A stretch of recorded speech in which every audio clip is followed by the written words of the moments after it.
And he says, and he brought the army of Mitzrayites confusion. He took off their chariot wheels. God took off their chariot wheels. There were 600 chariots from Egypt. And the waters came back upon the Mitzrayites and their chariots and on their horsemen. So there were horsemen. And the waters returned, covered the chariots and the horsemen and all the army of Pharaoh. That came to the sea after them and was left to them. Take a look at, I got some pictures from the internet. This is what they found in that area. They found a human rib cage. This is the rib. This is the center. This is the rib cage. They found a horse hoof. And they found a bone, a human bone, a femur. Is it? Then they started going underwater and started looking for artifacts. And sure enough, guess what they found? Just like God said in His Word, in His Torah, they found the chariot wheel. And there are many chariot wheels, 600 chariots, remember, so that's 1,200 chariots, and along with Egyptians. So this is the place where they crossed the Red Sea. You see, does archaeology prove the Bible, or the Bible prove archaeology? I think you read the Bible and let the Bible speak and let you find it out in archaeology. All right? So it's amazing, even God will show us this thing even for us today. What He wrote, 4,000 years ago. And so there's no choice. But Moses said, do not be afraid, stand firm. Stay here, stay on your ground, be still. The Lord will fight for you. But somehow maybe Moses gave the wrong command. Because then the Lord said to Moses, why are you crying out to me? Tell the Israelites to move forward, move on. Why are you telling the people to stay still? Go, stretch out your hand. Here you see the power of God by stretching of the hand. So you see this theme recurring over and over again. Stretch your hand out. So we believers of Yeshua, we just don't know how much of the power of God has been given to us, and we just have to raise up our hands in worship and just adoring the Lord, and the power of God will move. And stretch out our hand, and sure enough, the sea divided, and they were able to cross. And this is not the place, but I'll show you something else here. You remember the pillar of cloud and the pillar of fire? This time, the angel of God who had been traveling in front of Israel's army withdrew and went behind them. So that's the pillar of fire. The pillar of cloud also moved in front and stood behind them, moved behind them, coming between the armies of Egypt and Israel. And throughout the night, the cloud brought darkness to one side and light to the other side. So neither went near the other all night long. So you see a better picture of the story of Exodus. I thought the story of Exodus was so simple. But here comes the pillar of cloud coming in between them and covering them. The Egyptians could only see darkness, and the Jews could only see the light. You see how God separates His people? And you know what? They crossed the Red Sea at night. It was not the morning, okay? So here's something else, because then Moses stretched out his hand over the sea, and all that night, the Lord drove the sea back, and the strong east wind turned it into dry land. The waters were divided. Verse 22, Israelites went through the sea on dry ground with a wall of water to the right to the left. You see, they crossed on dry ground. How can it be dry when you just took out the water? It should be muddy down there. But the Lord, by the fire, dried up the seabed, and they were able to cross. Amazing how God prepares the way. It was at night. This reminds us of something that happened many years back, the cutting of the covenant. The ancient ceremony of cutting the covenant, known as the cutting of the covenant, in the ceremony of animals are divided, and the parties to the covenant walk between them. Remember the covenant that God gave to Abraham. The sun went down, and it was dark, nighttime.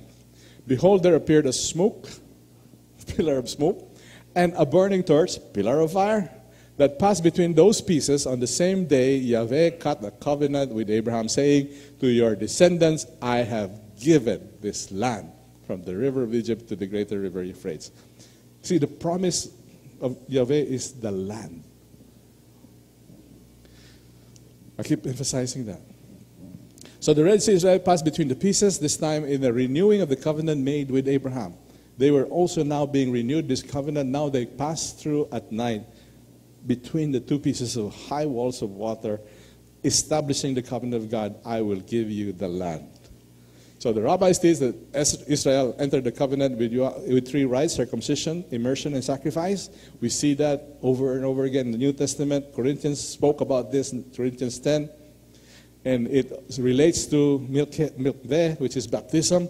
For I do not wish you to be ignorant, brothers, that all your fathers were under the cloud, and all passed through the sea, and all were immersed, baptized into Moshe in the cloud and in the sea. So we got into the covenant of God by baptism. So Moshe and the children of Israel sang a song. Remember the song of Moses? And they sang this song, for he is exalted. I sing to Yahweh, the horse and its rider. And you know where this song will be sang again? The book of Revelation, chapter 15. And I saw another sign in heaven. And they sing the song of Moshe. The servant, great and marvelous are your works. So you see, it's going to come back again. So you better learn this song. I don't know if there is a song such as this, but get familiar with the song because we get to sing. But we have to go through and conquer. Remember, he who overcomes. It's overcoming, overcoming, overcoming. Then you get to sing the song of Moses. And 3 days, no water. And the people grumbled against Moshe. For 3 days, there was no water. What are we to drink? You know, the water represents the Torah. The water, the spirit of life. Yeshua is the living word. He is the author of the word. So if we look deeply into the word of Yahweh for the living water, we will find abundant life. But when the soul goes without water, without the word of Yahweh, then it's much easier and be influenced by grumbling. You know, grumbling can pass through from one person to the other until 2 million Jews grumbled. So grumble is that some of the things that keeps recurring as the people of God journeys through the wilderness. They keep grumbling. And every time they grumble, it's so contagious that all 2 million of them grumble. So there's something contagious about grumbling. So God's people, we are the New Testament God's people coming through the wilderness, being taught the Torah, and let's not grumble. And I showed him a tree, the tree of life. Remember that they went to Mara, the water was bitter, and there was a tree, and they threw that a piece of stick from the tree into the water, and the water became sweet, and they were able to drink it. What does the tree symbolize? The cross. So the more and more you read about it, the more and more scriptures you go into, the more and more you see Yeshua, a Messiah. And according to the rabbis, the tree was a laurel tree, and that tree was a bitter tree. So we got bitter water with bitter tree, but yet the water turned sweet. Normally, we would put sugar, then it will become sweet. That's the way of the world. But Yeshua had to go through the bitterness of the sacrifice of the cross to make the waters, the bitter waters that we drink, become sweet and good for our drinking. So the spring Mara still exists today. By the way, you can go there, you can tour. The minerals contains healing. There you go. So it healed them from the diseases. So then they went to Elim. And they came to Elim where there were 12 fountains and 70 palm trees. You know, Yahweh just gives us all this thing. 12 fountains, what does that resemble? Of course, the 12 tribes of Israel. 70 palm trees, well, the palm trees grow because of the children of Israel. What are the 70 palm trees? Well, I was driven to go back to the original 70 nations that God had given after the flood. There was Ham, Shem, and Japheth. And they had children, and all the children were all identified, and they rounded up number 70 all in all. So there were 70 nations, 70 languages, until we come to the Tower of Babel. So you see, there's 70 nations in the beginning. There were 12 tribes that God brings forth. So there will be a 70 nations gathering again in the last days.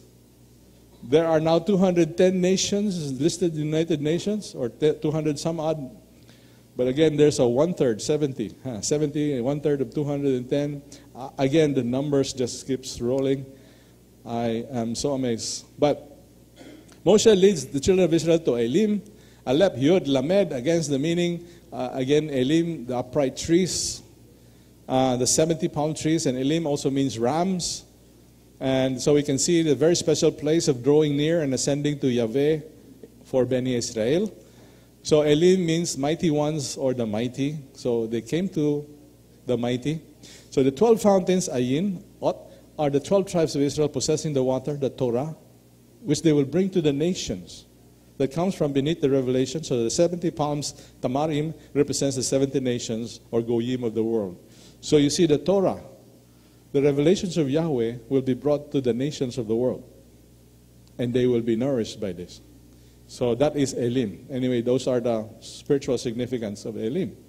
So the same as the provision of Yeshua, that there will be for all nations identified with Israel in the last days. Okay, so this is not the kingdom, but it's a respite on the way to the promised land. Remember, they're still not there.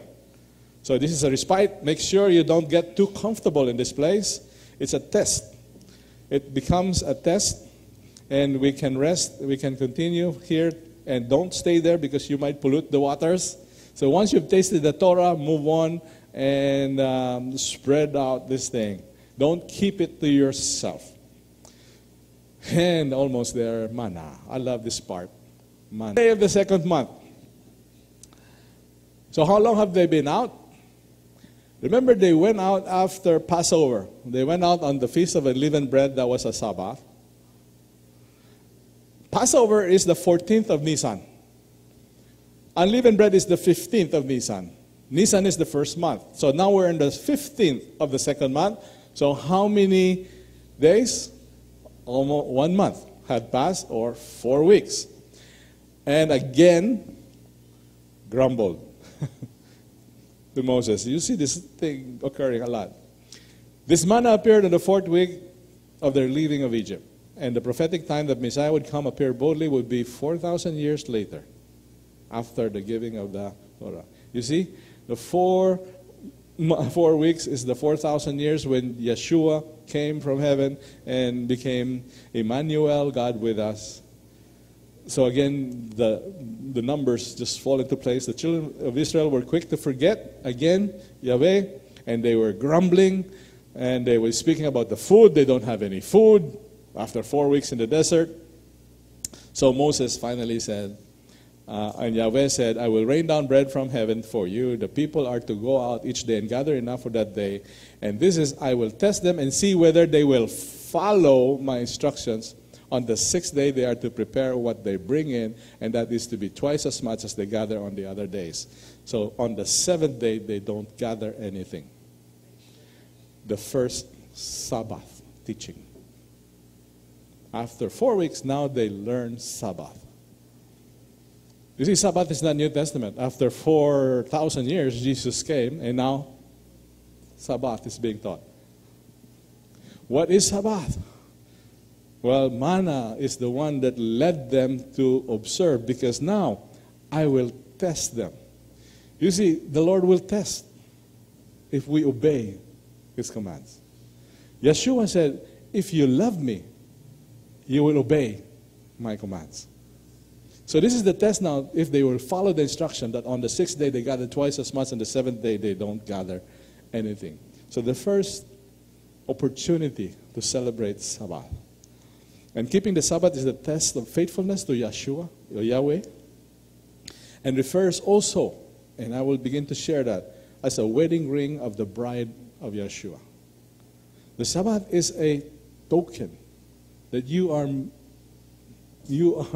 a bride of Yeshua, that you have been engaged, and now you are observing the Sabbath. However, some of them paid no attention to Moses. They kept part of it until morning, but it was full of maggots and began to smell. Doctors, nurses, get a glimpse of manna. On the 7th day, it turned maggots were in it. Or if they kept it until morning. Now, manna was supposed to be bread, right, from heaven. I am the bread of life. But further again, deeper into the meaning of this, and we get a glimpse of maggots. Maggots. Where do you see maggots? They are larvae of flies. I keep my bread in a bread box. The whole night, bread still there. The whole 3 days, bread still there. 7 days passed, bread still there, but now I see green stuff. But they're molds. They're not maggots. Where do you get maggots? Flesh. Flesh. Maggots. Manna was the flesh from heaven. Maggots from dead, decomposing flesh. The manna that fell in the desert, sustained the Israelites for 40 years, was flesh. Yeshua's body made as an offering of life for us. Yeshua said, I am the living bread that came down from heaven. If anyone eats of this bread, he will live forever. This bread is my flesh, which I will give for the life of the world. Hallelujah.